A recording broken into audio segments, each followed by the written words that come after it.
पहला पाठ प्रज्ञा ग्रंथ 3 वचन 1 से 9। धर्मियों की आत्माएं ईश्वर के हाथ में हैं। उन्हें कभी कोई कष्ट नहीं होगा। मूर्ख लोगों को लगा कि वे मर गए हैं। वे उनका संसार से उठ जाना घोर विपत्ति मानते थे और यह समझते थे कि हमारे बीच से चले जाने के बाद उनका सर्वनाश हो गया है, किंतु धर्मियों को शांति का निवास मिला है। मनुष्यों को लगा कि विधर्मियों को दंड मिल रहा है, किंतु वे अमरत्व की आशा करते थे। थोड़ा कष्ट सहने के बाद उन्हें महान पुरस्कार दिया जाएगा। ईश्वर ने उनकी परीक्षा ली और उन्हें अपने योग्य पाया है। ईश्वर ने घरिया में सोने की तरह उन्हें परखा और होम बलि की तरह उन्हें स्वीकार किया। ईश्वर के आगमन के दिन वे ठूठी के खेत में धधकती चिनगारियों की तरह चमकेंगे। वे राष्ट्रों का शासन करेंगे, वे देशों पर राज्य करेंगे, किंतु प्रभु सदा सर्वदा उनका राजा बना रहेगा। जो ईश्वर पर भरोसा रखते हैं वे सत्य को जान जाएंगे।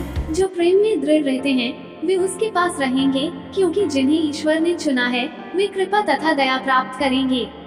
सुसमाचार यूहन्ना 6 वचन 37 से 40। पिता जिन्हें मुझको सौंप देता है वे सब मेरे पास आएंगे, और जो मेरे पास आता है मैं उसे कभी नहीं ठुकराऊंगा, क्योंकि मैं अपनी इच्छा नहीं बल्कि जिसने मुझे भेजा उसकी इच्छा पूरी करने के लिए स्वर्ग से उतरा हूँ। जिसने मुझे भेजा उसकी इच्छा यह है कि जिन्हें उसने मुझे सौंपा है मैं उनमें से एक का भी सर्वनाश न होने दूं, बल्कि उन सबको अंतिम दिन पुनर्जीवित कर दूं।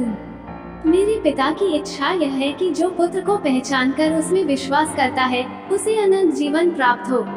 मैं उसे अंतिम दिन पुनर्जीवित कर दूंगा। मनन चिंतन। आज के पाठ हमें दिवंगत आत्माओं के लिए प्रार्थना करने के लिए और साथ ही साथ अपने जीवन और मृत्यु के विषय पर मनन चिंतन करने के लिए आमंत्रित करते हैं। जो शुद्धिकरण अवस्था में है वे संत बनने घोषित होने के मार्ग पर है, इसलिए कलीसिया में दिवंगतों के लिए प्रार्थना करना एक प्राचीन प्रथा है।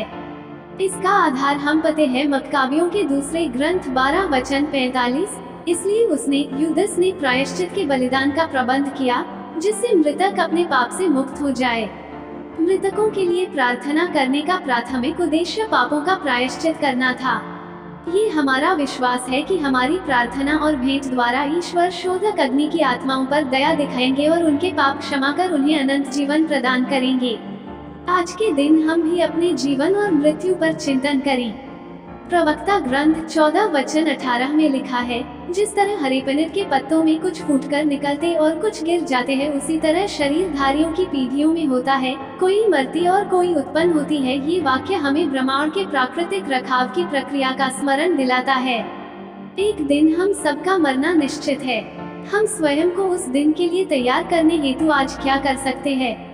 आज हम एक अच्छे लक्ष्य उद्देश्य के साथ यात्रा कर सकते हैं।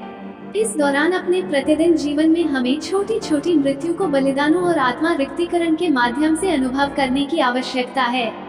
आज जब हम अपने प्रियजनों की दिवंगत आत्माओं का स्मरण कर उनके लिए प्रार्थना करते हैं, तो आइए हम भी भजनकार के साथ अपने लिए प्रार्थना करें।